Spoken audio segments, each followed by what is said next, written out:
하나님께서 우리에게 주신 말씀은 빌립보서 4장 10절에서 19절까지 말씀입니다.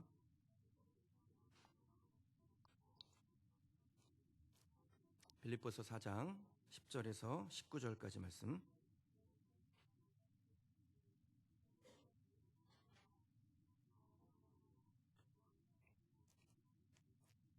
찾으신 줄 알고 제가 봉독하겠습니다. 4장 10절에서 19절까지입니다.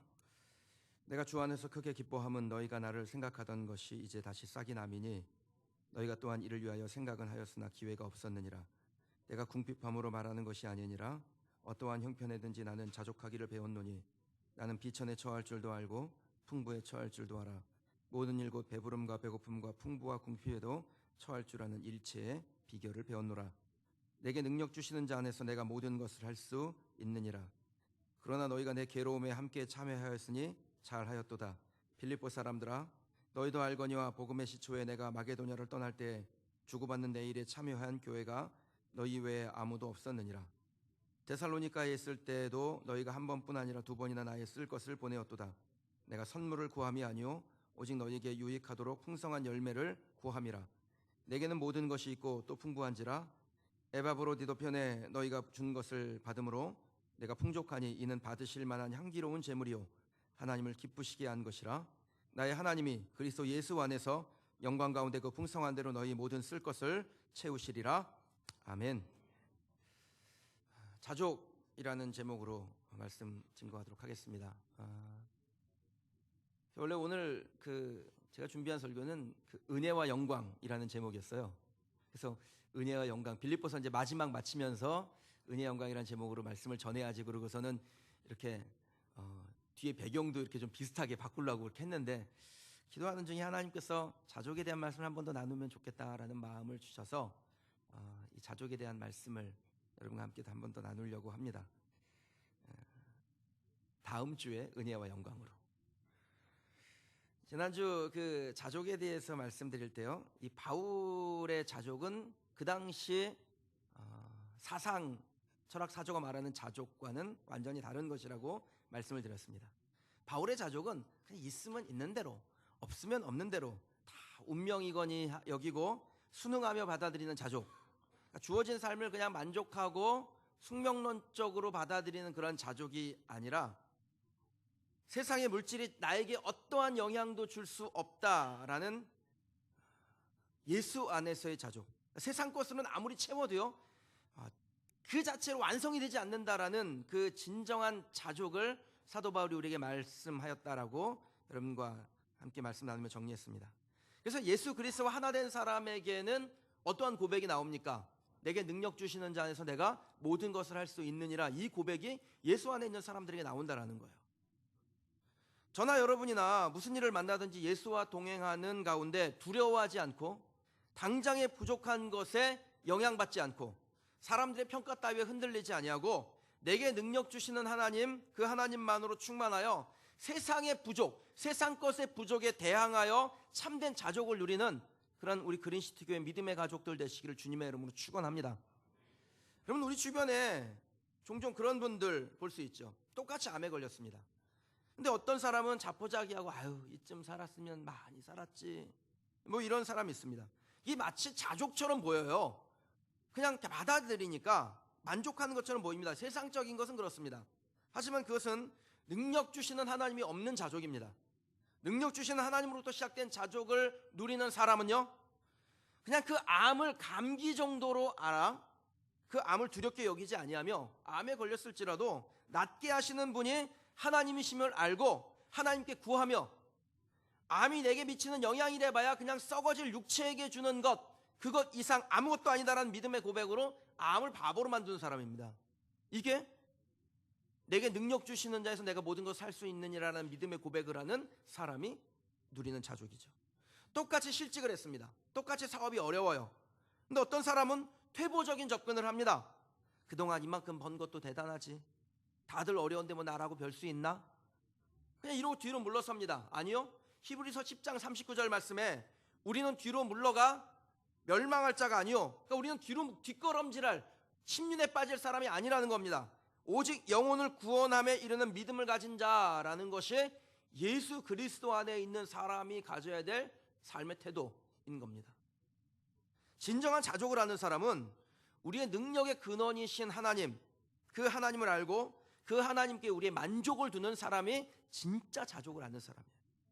그래서 주어진 환경을 그냥 숙명론적으로 받아들이는 그런 것이 아니라 주어진 환경이 어떠하든지, 그게 뭐 많든지 적든지 간에, 뭐 힘들든지 아니면 뭐 좀 덜 하든지 간에 어떻든지 거기에 영향받지 아니하고 더 나은 삶으로 우리를 이끌어 가실 하나님에 대한 믿음으로 순간순간 감사와 기쁨으로 반응하고 대응하는 사람이 진짜 자족을 하는 사람입니다.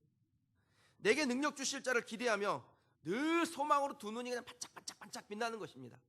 여러분 옆에 사람 눈을 좀 한번 보세요. 반짝반짝 빛납니까? 안 빛납니까? 두 눈이 반짝반짝 빛나지 않는 사람은 둘 중에 하나입니다. 자족이 뭔지를 현재 모르거나 아니면은 지난밤에 불타는 토요일을 보내고 왔구나. 이러면 눈이 안 빛나게 되어 있어요. 여러분 오늘 설교를 듣는 중에 여러분이 하나님께서 주시는 그 자족, 예수 안에서의 자족으로 여러분의 삶의 모든 대응 방식이 바뀌어지기를 축복합니다. 주어진 상황을 그냥 어쩔 수 없이 받아들이고 아유 이 정도면 됐지 뭐, 이것이 아니라 능력 주시는 하나님이 행하실 일을 기대하며 주어진 상황이 어떻든 그 상황을 디딤돌로 만들어가는 그린시티 교회 믿음의 가족들이 되시기를 주님의 이름으로 축복합니다. 오늘 우리가 읽은 본문에서 이 사도 바울이요, 빌립보 교회가 자신의 복음 사역을 위하여 헌금을 했다라고 말씀하면서 다시 싹이 났다라는 표현을 합니다. 10절에 보면 그 말씀이 있죠.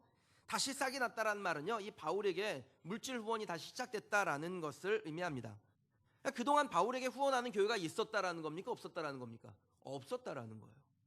다들 이 바울을 외면하고 바울이 하는 일에 관심이 없을 때 오직 빌립보 교회가 그 일, 그 복음을 사역을 위해서 후원하고 함께 그 짐을 짊어지는 일을 함께 시작한 것입니다.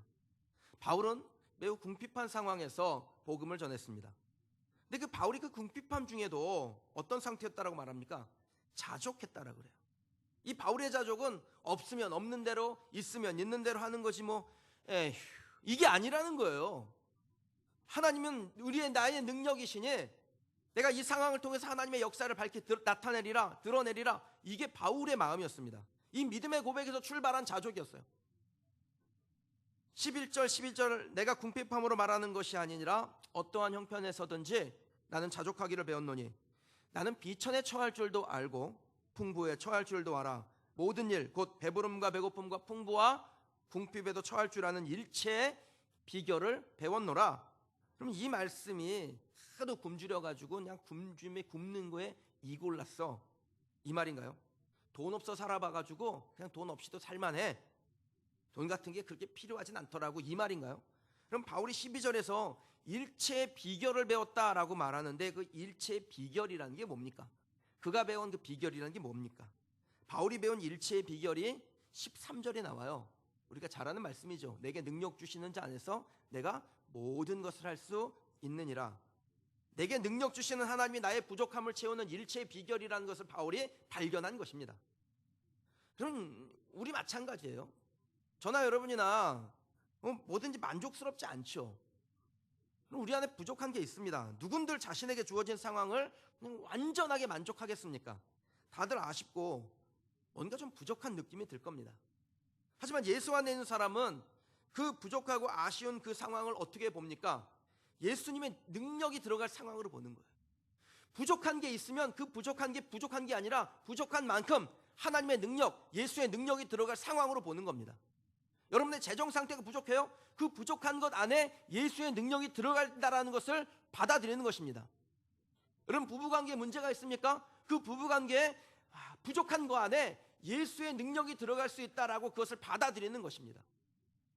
여러분이 뭐든 약한 것이 있다면 그 약한 것 안에, 부족한 것 안에, 채워지는 것 안에 예수의 능력이 들어간다, 하나님의 능력이 들어간다라는 것을 보는 겁니다.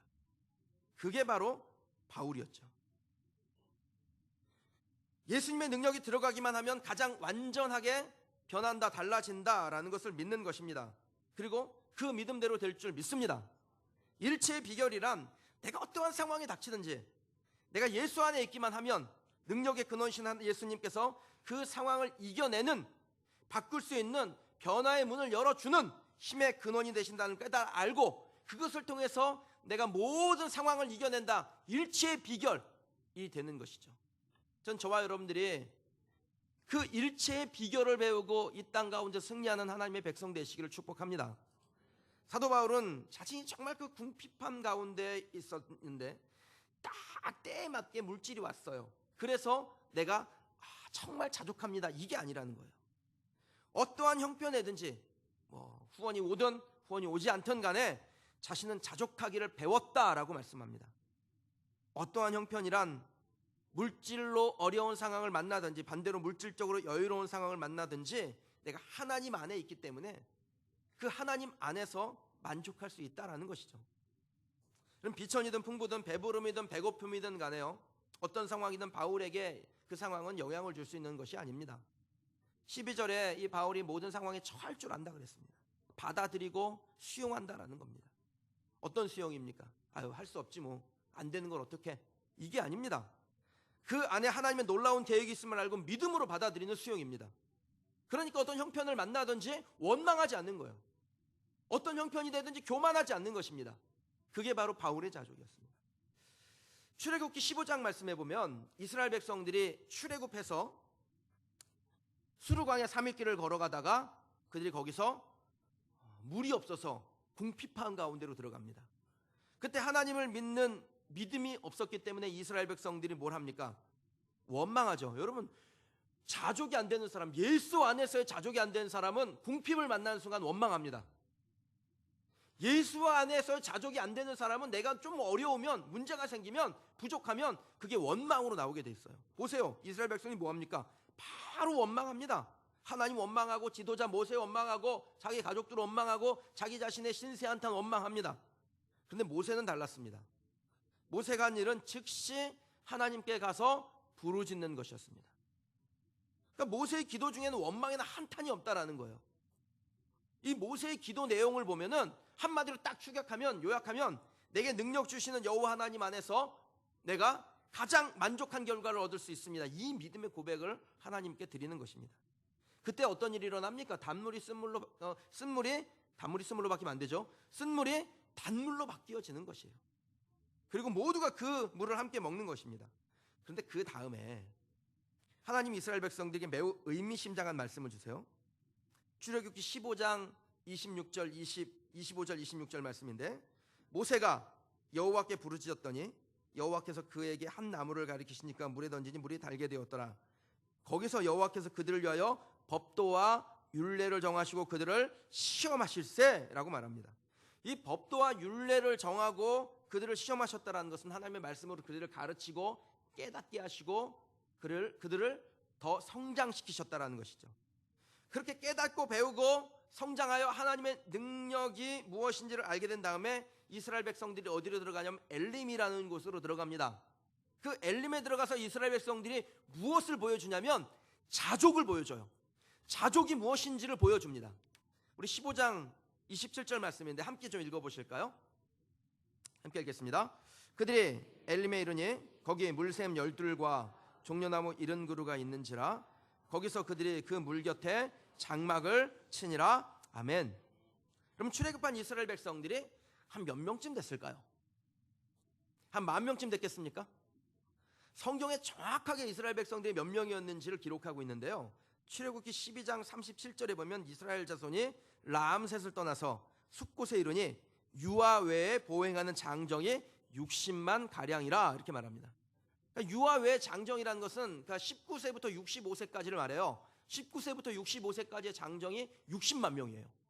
그런데 이스라엘 백성들이 애굽에서 나올 때 그 잡족들도 같이 따라왔다 그랬습니다. 이 잡족이라는 것은 그러니까 이방 민족을 말해요. 이스라엘 백성들이 아닌, 유대인이 아닌, 이스라엘 민족이 아닌 다른 민족들이 같이 따라 나온 거예요.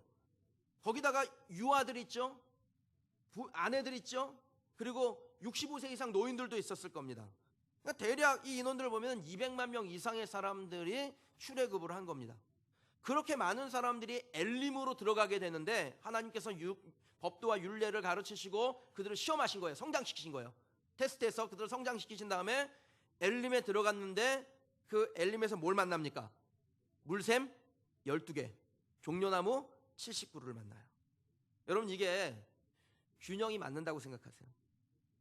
200만 명의 사람들이 물샘 12개와 종려 70그루 만난 겁니다.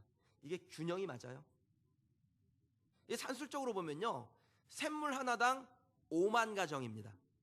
샘물 하나당 5만 가정으로 배정된 거예요.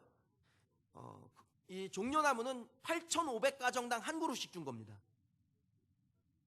이게 만족이 되겠습니까? 그 정도 숫자 가지고 자족이 되겠어요? 근데 성경의 표현을 보세요. 이 물샘이 몇 개라고 그러냐면 12개라고 나옵니다. 종려가 몇 그루냐면 70그루라고 나와요. 여기에 깊은 의미가 있는 것입니다. 성경에서 숫자를 말할 때는 그 안에 담긴 상징을 보셔야 됩니다. 그러니까 이스라엘 백성들에게는 숫자가 두 가지로 나눠지는데 문자적 숫자와 상징적 숫자예요. 그러니까 여러분들이 성경을 읽으면서 숫자가 나오면 이거 기본적으로 상징이 있다라고 보시면 됩니다. 이 상징 안에는, 상징적인 숫자 안에는 두 가지로 또 나눠지는데 완전수와 불완전수로 나눠져요. 그 완전수는 뭐냐? 3, 7, 10, 12 이게 완전수입니다. 그러니까 성경에 보면 뭐 3이 나온다든지 7이 나온다든지 10이 나온다든지 12가 나온다든지 이거는 완전수를 의미합니다. 그래서 제자가 12명인 거예요. 하나님께서 삼위일체 하나님이신 거예요. 그리고 곱하기 더하기 해서 24 장로 무슨 14만 4천 이런 것들이 다 이 상징적인 완전수들을 곱하고 더해서 만들어진 수거든요. 근데 지금 이 물샘이 12개고 종려가 70그루라는 것은 이 안에 상징이 담겨져 있다는 것을 대번에 알 수 있죠. 이 상징이라는 게 이제 이런 겁니다. 이런 겁니다. 그러니까 우리 남아정 성도님 참 미모가 12이에요. 그럼 이게 뭡니까? 완전 퍼펙트하다라는 거예요. 우리 이은진 집사님 찬양이 7이에요. 그러면 찬양이 그렇게 그냥 아름답다라는 거예요. 우리 이상배 집사님 성품이 3입니다. 그러면 완전하다라는 것이죠. 그럼 물샘이 12개가 있다라는 표현이요, 정말 물샘이 12개가 있었다라는 게 아니라 뭐 몇 개가 있었는지 몰라요. 그런데 그 물샘을 보면서 이스라엘 백성들 마음에 무슨 마음이 든 거예요? 자족이 된 겁니다. 만족이 된 거예요. 종려 70그루요, 완전수 7에다가 완전수 10을 곱한 숫자죠. 종려가 몇 그루인지 모르겠지만 그 백성들 마음 가운데 그 종려나무를 보면서 만족, 자족이 된 것입니다. 생각해 보십시오, 여러분. 실제로 자족이 되겠습니까? 5만 가정당 하나꼴로 물을 준 거예요. 8,500가정당 한 그루, 그 그늘에 가서 8,500가정이 쉬어야 되는 거예요. 그게 이스라엘 백성들에게 무슨 만족이 되겠습니까? 자족이 됩니까? 근데 거기서 이스라엘 백성들이 하나님을 배우고 하나님이 어떤 분이신지를 알고 그리고 진정한 자족이 무엇인지를 하나님으로부터 배우고 성장하고 난 다음에 엘림에 들어가니까 하나님이 어떤 분이신지, 하나님의 어떤 능력을 보이시는지 믿음으로 보게 되는 겁니다. 믿음으로 보니까 그 안에서 뭐가 보여요? 8,500가정당 한 그루, 5만 가정당 물샘 하나 딱 줬는데도 불구하고 그 엘림 안에서 가나안, 젖과 꿀이 흐르는 땅을 보게 되는 것입니다. 거기서 하나님의 언약을 보는 겁니다. 거기서 하나님의 능력을 보고 만족하는 것입니다. 사랑하는 성도 여러분, 여러분 하나님께서 우리에게 뭔가를 주셨어요. 근데 그게 그냥 보면 부족해. 우리의 지갑에 열어서 지폐를 세보니까 부족해 보여요. 세상으로 보면 부족하다고요. 우리가 이 세상에 만나는 건, 누리는 건 부족해 보여요. 그런데 우리가 내게 능력 주시는 하나님을 만나고 나면요, 그 부족한 것, 세상 사람들은 부족하다 그러는데 그 부족한 것을 통해서 우리가 뭘 보냐? 그 안에서 하나님의 나라, 영원한 천국을 보는 것입니다. 그리고 그 안에서 하나님의 약속, 언약을 보는 것입니다. 거기서 하나님의 능력을 발견하는 것입니다. 그러니까 어떻게 됩니까? 만족하는 거예요. 내게 없는데, 부족한데 만족하는 것입니다. 당장 내 손에 무엇이 있고 없고의 문제가 아닙니다. 하나님을 경험하면 만족이 됩니다. 그래서 자족은 상황이나 환경의 채워짐을 통해서 얻는 것이 아니라 상황과 환경을 통해서 배우는 겁니다. 지식으로 배우는 것, 강의로 배우는 것이 아니라 경험을 통해서 배우는 것이죠. 글자로 배우는 것이 아니라 손과 발을 통해서 배우는 겁니다. 실제로 내 삶에 역사하신 하나님을 만나고 나면 자족이 무엇인지를 배우게 되는 것입니다. 사도 바울이 그렇게 배웠습니다. 죽을 고난, 그 위기의 순간순간을 넘기고 매를 맞고 투옥당하면서 그때마다 자신을 도왔던 하나님, 능력 주시는 하나님을 만나고 그 하나님이 어떤 순간에도 자신을 도우실 것이라는 것을 그가 삶을 통해서 배워나간 겁니다. 그러니까 자족이 되는 거예요. 없어도. 저는 이 바울의 자족이 제게 있기를 축복합니다. 그리고 여러분에게 있기를 주님의 이름으로 축원합니다. 사실 저는 오늘 말씀을 준비하면서 이게 참 고민이 됐어요. 과연 내가 이 자족이라는 주제로 설교를 할 만한 자격이 있는 사람일까? 내 안에 감사도 있고 뭐 기쁨도 있고 만족도 있지만 한편으로는 하나도 뭐 덜 가진 것에 대한, 더 누리고 싶은 것에 대한, 덜 채워진 것에 대한, 부족한 것에 대한 그런 아쉬움과 미련이 내 마음 깊은 곳에 있는데 끊임없이 아쉬워하면서 서운해하면서 답답해하면서 자족이란 주제로 내가 설교할 자격이 있을까? 내가 뭔가 진짜 자족해야지 이 설교를 할 수 있는 거 아니야? 이런 마음이 제 마음 가운데 있었습니다. 근데 제가 말씀을 묵상하면서 이런 깨달음이 있어요. 그 역시도 내게 능력 주시는 자 안에서 할 수 있다라는 것입니다. 내가 지금 부족해요. 나 자신이 부족하다고 생각합니다. 자족에 대해 설교할 자격이 없어요. 그런데 내가 이것을 당당하게 여러분 앞에 맺힐 수 있는 것은 내 안에 머물러 계신 예수 그리스도의 능력이 내게 있기 때문에 그 능력에 힘입어 나는 말씀할 수 있다는 것입니다. 그리고 여러분 그 믿음의 고백에 아멘할 수 있는 것입니다. 내가 비록 바울처럼 자족의 완전체는 아니어도 그것까지도 내게 능력 주시는 하나님이 나로 하여금 깨닫게 하시고 날마다 변하게 하시고 하나님이 어떤 분이신지를 알게 하시고 그 하나님으로 인해서 날마다 나를 만족하게 하실 하나님, 그 하나님을 믿기 강단해서 믿음으로 선포하는 것입니다. 사랑하는 성도 여러분, 저나 여러분이나 세상의 기준으로 보면은 부족한 게 있습니다. 부족하지요. 그런데 우리에게 능력 주시는 예수님이 우리와 함께 한다면, 그 하나님을 믿으면 여러분 우리는 부족의 공포를 이겨낼 수 있습니다. 그리고 그렇게 부족의 공포를 이기면 예수 안에서의 자족이 무엇인지, 자족의 참맛을 알게 된 사람이 누리는 그 풍족의 여유가 무엇인지를 깨닫게 될 줄 믿습니다. 뭐가 있고 없고의 문제가 아닙니다. 부족을 야기하는 상황의 문제도 아닙니다. 사람들의 평가 따위 그런 것도 아니죠. 그런 것이 더 이상 영향 주는 사람이 아닌 것입니다. 예수 만나고 나면, 그 예수 안에서의 자족을 누리고 나면요, 내게 능력 주시는 자 안에서 내가 모든 것을 할 수 있다라는 그 위대한 믿음의 선언이 부족을 두려워하는 그 마음을 이기게 하고, 그리고 이 땅을 향하여 위대한 도전, 당당한 도전을 할 수 있게 한다라는 것입니다. 그럼 세상에 놀린 사람들은 늘 세상을 갈급해 합니다. 돈 한 번 원 없이 써봤으면, 뭐 연예인들하고 좀 만나봤으면, 예쁜 여자하고 살아봤으면, 뭐 사람들이 우러러보는 지식을 소유해봤으면, 사람들이 나한테 와가지고 사인 좀 해달라고 그런 유명한 사람이 됐으면 하고 늘 그 세상을 부러워하고 사는 겁니다. 이런 부류의 사람들에게 자족이라는 것은 아예 존재하지가 않는 거죠. 못 가진 자는 가진 자를 부러워하고, 가진 자는 더 가진 자를 부러워하고, 더 가진 자는 끝까지 올라갔는데 그 올라간 자리에서 공허함을 느끼는 거예요. 그럼 왜 연예인들이 그렇게 유명하고 막 떠받든 받들고 돈도 많이 벌고 그런데 약 먹고 자살하고 막 이럽니까? 올라가 봤는데 조금만 더 하고 올라가 봤는데, 올라갔더니 뭐가 있어요? 아무것도 없는 거예요. 공허한 겁니다. 그러나 바울은 달랐습니다. 그는 모든 것을 가진 자였습니다. 지갑에 땡전 한 푼 돈 없고 자기를 인정하는 사람 없어도 내 안에 예수 그리스도가 있고, 그 예수 그리스도가 내게 능력 주시는 하나님이시라는 것을 이미 알고 있었기 때문에 그에게 부러워할 만한 것이 없는 거죠. 그러니 완전한 충족, 완전한 만족, 자족을 누릴 수밖에 없었던 겁니다. 저는 제 자신이 이 단계까지 올라가기를 소원합니다. 그리고 저의 믿음의 동역자인 여러분들도 그 단계까지 나아가는, 정말 예수로 인해서 만족하고 예수 때문에 부족한 거지만 부족함으로 받아들이지 아니하는 그 진정한 자족으로 들어가는 성도들이 되시기를 주님의 이름으로 축원합니다. 그러려면 좋은 모델이 있어야겠죠. 그러면 그 좋은 모델이 바로 빌립보 교회입니다. 우리 교회가 빌립보 교회를 배우는 것입니다. 그래서 지난주에 말씀드린 바와 같이 빌립보 교회는 가난한 교회였습니다. 하지만 그들은 부족의 공포를 이긴 교회, 그래서 풍족의 여유를 누리는 교회였지요. 14절 말씀을 한번 보실까요? 함께 읽겠습니다. 그러나 너희가 내 괴로움에 함께 참여하였으니 잘하였도다. 아멘. 그럼 빌립보 교회는 바울의 괴로움, 복음을 전하면서 만났던 그 외로움, 고난, 가난, 그 고통, 비참함, 거기에 함께하는 교회였습니다. 그럼 이 교회가 뭐 그렇게 넉넉해서 이 일에 함께한 것일까요? 아니죠. 말씀 그대로 빌립보 교회는 바울에게 협력하는 일 그 자체가 고난이에요.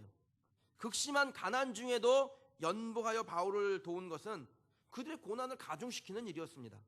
그럼에도 불구하고 빌립보 교회는 그 일에 아주 적극적으로 참여를 합니다. 가난 중에 연보하면 더 가난해지는데 그 일을 자꾸 하는 거예요. 여러분, 그 결과가 어떻게 됐을까요? 단순하게 좀 도식화시켜 볼게요. 10개를 가지고 있는데 그 중에 1개를 빼서 주님 기뻐하시는 일에 사용했습니다. 그러면 9개로 살아야 되죠. 안 그래도 부족한데 더 부족해지는 것입니다. 빌립보 교회가 바로 그 일을 했다라는 거예요. 그러면 더 가난해져야 하는데, 더 부족해져야 하는데, 그게 정상인데, 마음은 조마조마해지고 움츠러들어야 하는데, 이 빌립보 교회는 어떻게 됩니까? 그 부족의 공포를 이겨냅니다. 16절 한번 읽어보실까요? 함께 읽겠습니다. 데살로니가에 있을 때 너희가 한 번뿐 아니라 2번이나 나의 쓸 것을 보내었도다. 아멘. 그럼 빌립보 교회는 이 지속적으로 복음 사역을 위해서 자기의 재물들을 사용하기를 아까워하지 않습니다. 주저하지 않아요. 가난해지는데 더 가난해지는 일을 자꾸 하는 거예요. 그럼 정말 이 빌립보 교회가 가난하게 됐을까요? 그럼 빌립보 교회를 향한 바울의 축복을 한번 살펴보십시오. 18절에 보면요, 이 빌립보 교회가 고난에 함께 동참할 때 바울이 빌립보 교회를 향하여 너희가 향기로운 제물이 되었고 하나님을 기쁘시게 한 일을 하였다라고 말합니다. 빌립보 교회는 하나님의 향기로운 제물이 된 겁니다. 그리고 하나님의 기쁨이 되었습니다. 우리가 하나님을 무엇으로 기쁘시게 할 수 있겠습니까? 근데 만약에 우리가 하나님을 기쁘시게만 할 수 있다면 우리의 삶에 어떤 일이 일어나겠습니까? 히브리서 11장 5절 말씀해 보면요, 믿음으로 에녹은 죽음을 보지 않고 옮겨졌으니 하나님이 그를 옮기심으로 다시 보이지 아니하였느니라. 그는 옮겨지기 전에 하나님을 기쁘시게 하는 자라는 증거를 받았느니라. 아멘. 그러니 에녹이라는 사람의 예를 들면서 하나님을 기쁘시게 한 사람이 하나님으로부터 무엇을 얻는지, 어떤 선물을 받는지를 설명하고 있습니다. 그게 뭡니까? 영생이죠. 영원한 생명을 하나님으로부터 받는 것입니다. 누가요? 하나님을 기쁘시게 한 사람이요. 빌립보 교인들은 어떤 사람들이었습니까? 하나님을 기쁘시게 한 사람들. 그러면 그들에게 무엇이 주어졌겠습니까? 영생이 주어지는 거예요. 영생보다 더 높은 단계의 만족이 있어요? 그럼 영생보다 더 높은 단계의 만족 없습니다. 그러니까 영생이 뭔지를 모르는 사람은 영생보다 더 높은 것이 있다라고 생각해요. 그래서 영생과 그걸 바꾸죠. 그럼 설날에 애들이 세배를 하면 어른들이 세뱃돈을 줍니다. 좀 넉넉하게 주죠, 설날에는. 저도 평상시에는 지갑 열어가지고 제일 싼 돈을 찾는데 명절에는 제일 비싼 돈을 줘요. 우리 아이들한테도 그렇게 좋습니다. 그런데 이렇게 어른들이 만나면, 오랜만에 만나면 명절이라고 이렇게 세배하면 세뱃돈을 주는데, 우리 정철이 집사님, 강명희 집사님, 애들이 아직도 꼬마잖아요. 근데 어른이 제가 한 5만 원짜리 신사임당을 딱 줬습니다. 그러면 어떻게 하실 거예요?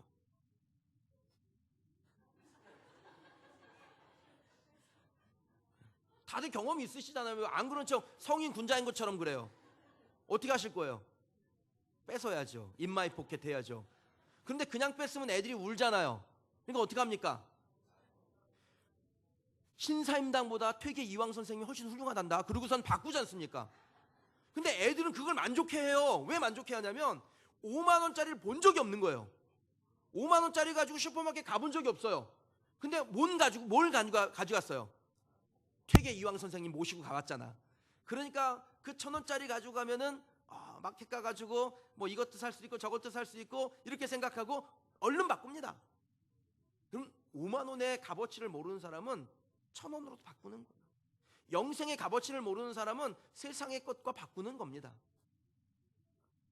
하나님께서 가장 좋은 것을 주셨으면 그걸로 충분하죠. 만족이 돼야 돼요. 근데 그것을 중요하게 여기지 않는 사람은 하나님이 영생을 주셨는데 그게 만족이 안 되는 거예요. 진짜 영생의 의미를 모르는 것입니다. 그럼 영생을 가진 자에게 세상은 비교 자체의 거리가 되지 않습니다.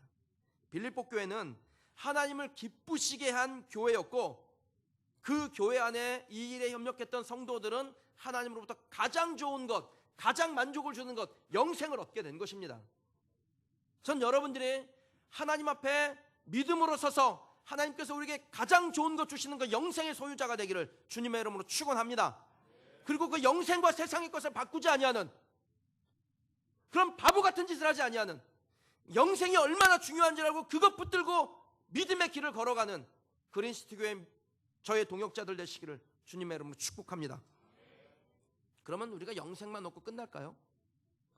하나님 우리에게 가장 큰 만족을 주실 때 여러분 작은 만족들도 함께 주십니다. 하나님 그런 분이세요. 그래서 우리의 자족을 충만한 단계에 이르게 하시는 것입니다. 19절 말씀 같이 한번 읽겠습니다. 나의 하나님이 그리스도 예수 안에서 영광 가운데 풍성한 대로 너희 모든 쓸 것을 채우시리라. 아멘. 그럼 바울은 확신했어요. 빌립보 교회 그 교인들이 가난 중에도 주께 헌신했음을 인해서 반드시 하나님께서 그들의 현실적인 부족을 채우셔서 그들로 하여금 만족하게 하실 것이라. 그것을 확신한 것입니다.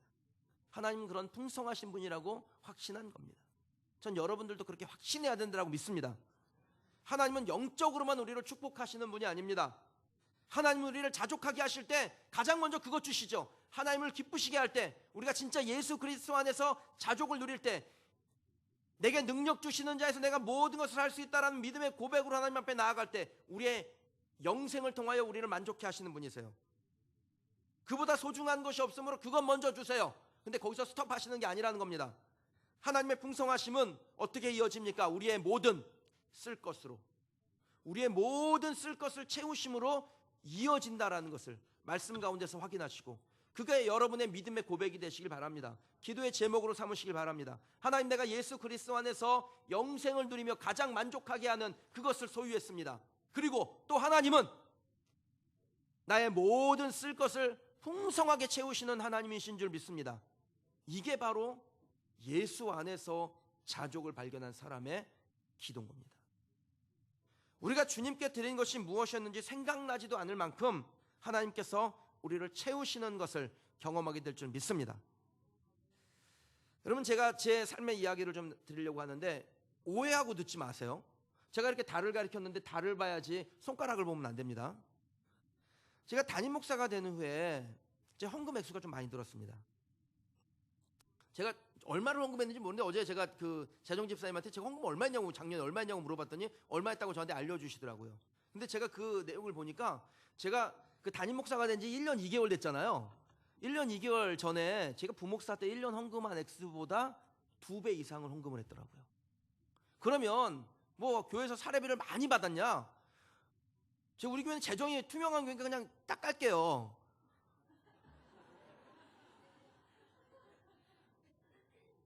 제가 부목사 때 322만 원 받았습니다. 예. 근데 담임 목사가 돼서 300만 원 받습니다. 왜? 받는 사람이 줄었잖아요. 그런데 헌금 액수는 2배가 늘었어요. 그러면 부족해야 되잖아요. 근데 저는 작년 한 해 한 번도 제가 부족하다는 생각을 해본 적이 없어요. 사모님은 그랬나 모르겠네. 아니라는 고개를 그냥 막 덜레덜레 흔들어. 아니래.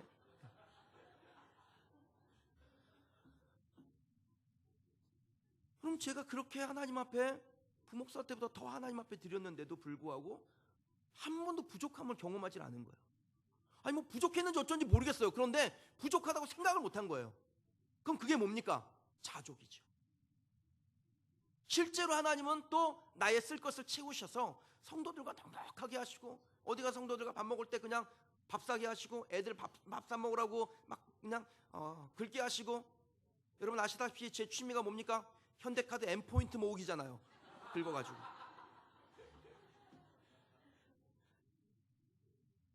저희 어머니가 예전에 그런 얘기를 한 적이 있습니다. 학사위가 석사고, 석사위가 박사고, 박사위가 밥사라고. 그럼 그렇게 하면 부족해야 되는데 부족하지 않다라는 거예요. 왜요? 하나님께서 나에게 영생의 만족을 주실 뿐 아니라 나의 모든 쓸 것을 채우셨기 때문에 저는 그 말씀대로 살았다고 믿습니다. 그리고 여러분들 그 말씀대로 되시길 축복합니다. 단지 먹고 쓰는 육신의 배부름만의 풍성이 아닌 성도들의 신앙이 더 좋아지고 그들의 삶의 형편이 나아지는 것에서 오는 기쁨과 동시에 내 삶의 모든 쓸 것을 채워지는 그 은혜가 저에게 있고 또 내 사랑하는 동역자인 여러분에게 있기를 주님의 이름으로 축원합니다. 그럼 제 말씀 오해하지 말고 들으세요. 헌금 더했더니 하나님 이만큼 채우셨어요. 이런 저차원적인 얘기를 하는 게 아닙니다. 하나님을 기쁘시게 하는 일을 할 때 하나님께서 내 마음에 평강을 주시고 나를 기쁘시게 하는 일들을 하나님께서 행하셨으며 나 또한 물질적으로도 부족하지 않게 하나님께서 인도하셨다는 것을 말씀드리고 싶은 것이고 또 여러분이 그렇게 되기를 여러분의 동역자로 간절히 소원한다라는 겁니다. 바울은 17절에서 오직 너희에게 유익하도록 풍성한 열매를 구함이라 라고 말합니다. 여러분이 주님께 물질, 시간, 재능 무엇이든지 주셨어요? 그럼 그것을 하나님께 드리기를 아까워하지 마십시오. 그것이 여러분에게 유익이 되는 것입니다. 바울이 빌립보 교인들을 향하여 너희가 하나님 앞에 드린 것, 그것이 내가 너희에게 이걸 받으려고 하는 게 아니야. 너희가 이것을 드린 것이 하나님께서 너희에게 좋은 것으로 주신 모든 쓸 것을 필요한 대로 주시고 영생의 만족을 주실 그 유익이 있기 때문에 내가 너희들을 위하여 구하는 거야 라고 말씀하고 있는 겁니다. 저는 우리 성도들에게도 그 하나님의 은혜가 있기를 바랍니다. 주님께 충성하는 저와 여러분이 되시기를 소망합니다. 그래서 우리의 영이 잘 되고요, 그 영이 잘 되면 다 만족이 되는 거죠 사실.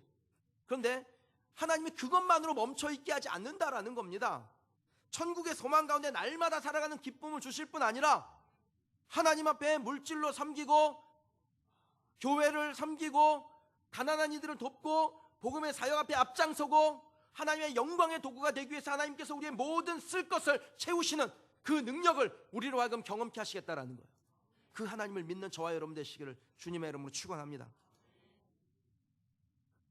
저는 하나님을 이런 하나님으로 고백합니다. 내 하나님, 완전하신 하나님. 여러분, 하나님 얼마나 완전하신 분이세요? 하나님 진짜 완전하신 분이죠. 여러분이 하나님 앞에 내 하나님, 완전하신 하나님, 이 고백을 하시길 바랍니다. 저는 여러분이 이 예배에 함께 찬양하며 또 기도하는 중에 지금 내 형편, 내 상황, 그것이 아니라 나를 만족하게 하신 하나님, 내 소원을 만족하게 하시며 내 영혼을, 내 인생을, 내 청춘을 독수리와 같이 새롭게 하실 그 하나님을 발견하고 그 하나님 앞에 나아가는 저와 여러분 되시길 축복합니다. 시간 같이 한번 이 찬양 함께 고백하십시다. 완전하신 나의 주, 이 믿음의 고백을 함께 나누며 하나님, 내가 예수 안에서 그 예수님 때문에, 그 예수님으로 인하여 만족합니다. 나에게 영생 주신 그것을 인해서 만족합니다. 그럼에도 불구하고 하나님, 또 이 땅을 살아가면서 하나님의 백성들에게 말씀대로 모든 쓸 것을 채우셔서 우리의 만족을 충만케 하신 하나님 찬양합니다. 이 고백이 저와 여러분의 고백이 되기를 소원합니다. 같이 찬양하십시다.